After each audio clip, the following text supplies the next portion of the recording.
Welcome to BRK news. So జనరల్‌గా యూరిన్‌కి సంబంధించిన అనేక రకాల ప్రాబ్లమ్స్ ఇబ్బంది పెడుతూ ఉంటాయి. ఇటు మెన్‌లో కావచ్చు, విమెన్‌లో కావచ్చు. విమెన్‌లో అయితే యూరిన్ ఇన్ఫెక్షన్స్ మోస్ట్ కామన్‌గా చూస్తూ ఉంటాము. అసలెందుకు? యూరిన్ ఇన్ఫెక్షన్ రాకుండా ఎటువంటి జాగ్రత్తలు తీసుకోవాలి? సో ఇంకా మహిళల్లో ఈ జెనిటల్ ఇష్యూస్ అనేవి ఎందుకు వస్తూ ఉన్నాయి? కిడ్నీకి సంబంధించిన ఎలాంటి ఇష్యూస్ అనేవి వస్తూ ఉన్నాయి? రాకుండా జాగ్రత్తలు ఏమి తీసుకోవాలి? సో 40 ఇయర్స్ తర్వాత విమెన్ ఎలాంటి హెల్త్ చెకప్ అనేది చేయించుకోవాలి? పూర్తి వివరాలు తెలుసుకుందాం. ఈరోజు మనతో పాటు ఉన్నారు ప్రముఖ urologist and andrologist doctor Karthik గారు. డాక్టర్ గారు నమస్తే అండి. నమస్తే మేడం. ఎలా ఉన్నారు డాక్టర్ గారు? బాగున్నానండి. డాక్టర్ గారు, జనరల్‌గా కిడ్నీ ప్రాబ్లమ్స్ లేదా యూరిన్‌కి సంబంధించిన ఇన్ఫెక్షన్స్, యూరిన్ ప్రాబ్లమ్స్ వచ్చాయనుకోండి. అంటే అర్థం కాదనమాట అసలు. యూరాలజిస్ట్, నెఫ్రాలజిస్ట్ అనేది. ఎట్లా చెప్తారు డాక్టర్ గారు? ఏ ప్రాబ్లమ్‌కి ఏ డాక్టర్ దగ్గరికెళ్ళాలి? యాహ్! యూరోకి ఏ ప్రాబ్లమ్‌తో వెళ్ళాలి? నెఫ్రాలజిస్ట్ దగ్గరికి ఏ ప్రాబ్లమ్‌తో వెళ్ళాలి? అసలు తేడా ఏంటి తేడా. ఇద్దరికి? యూరాలజిస్ట్ అండ్ నెఫ్రాలజిస్ట్ ఇద్దరు కిడ్నీకి రిలేటెడ్ సమస్యలు ట్రీట్ చేస్తుంటారు. హ్మ్. But nephrologist deal with nephron. Nephron అంటే మన యూరిన్ తయారు చేసే పార్ట్. అండ్ యూరాలజిస్ట్ అనేది urine collecting system. So urine బయటకి ఎలా వే వస్తుందో దాన్ని యూరాలజిస్ట్ ట్రీట్ చేస్తాడు. హ్మ్. సో నెఫ్రాలజిస్ట్ అన్నప్పుడు ఏంటంటే కిడ్నీ ఫంక్షన్ ఎఫెక్ట్ అయినప్పుడు నెఫ్రాలజిస్ట్ ట్రీట్ చేస్తాడు. హ్మ్. అంటే మనకు ఇప్పుడు పేషెంట్‌కి క్రియాటిన్ పెరగడం కానీ, కాళ్ళలో వాపులు రావడం కానీ, హ్మ్. సరిగ్గా ఆకలేయకపోవడం కానీ, పేషెంట్ చాలా వీక్ అవుతున్నాడు అండ్ క్రియాటిన్ ఎక్కువ రైజ్ అవుతుంది. As such nephrology issue diagnose అవ్వడానికి టైం పడుతుందండి. హ్మ్. పేషెంట్‌కి తెలిసే లోపల టైం పడుతుంది. బట్ యూరాలజిస్ట్ అనేది ఈ కలెక్టింగ్ సిస్టమ్ కదా! దానిలో హ్మ్. ట్యూబ్స్ ఏమైనా బ్లాక్ అయినప్పుడు అలాంటివి. సో స్టోన్స్ కానీ అలాంటివి వచ్చినా గానీ, లేకపోతే యూరిన్‌లో బ్లడ్ పడడం కానీ, యూరిన్ సరిగ్గా రాకపోవడం కానీ, యూరిన్ మంట రావడం కానీ, ఇలాంటి ఇష్యూస్ అన్నీ మనము యూరాలజిస్ట్‌ని కన్సల్ట్ అవుతాం. ఓకే. సో యూరిన్‌కి సంబంధించిన ఇన్ఫెక్షన్స్ అనేవి చాలా మందిని ఇబ్బంది పెడుతూ ఉంటాయి. అంటే యూరిన్ లీకేజ్ అనేది మహిళల్లో మనం ఎక్కువగా చూస్తూ ఉంటాము. వాళ్ళకి దగ్గిన, తుమ్మిన మూత్రం పడుతూ ఉంటుంది. ఇది ఎట్లా చెప్తారు డాక్టర్ గారు?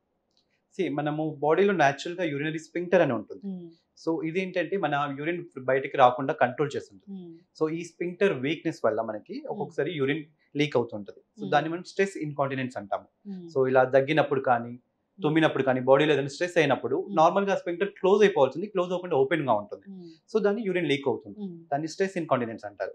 అండ్ ఇంకో రకమైన ఇన్‌కాంటినెన్స్ అర్జెన్సీ ఇన్‌కాంటినెన్స్ హ్మ్. అంటారు. అంటే పేషెంట్‌కి యూరిన్ వస్తున్నట్టు తెలుస్తుంది. బట్ వాష్‌రూమ్ వెళ్ళే లోపల ఆ! పడిపోతుంటుంది. సో ఇది నార్మల్‌గా కంట్రోల్ చేసుకుంటుంటారు. హ్మ్. దీన్ని అర్జెన్సీ ఇన్‌కాంటినెన్స్ హ్మ్. ఉంటాయి.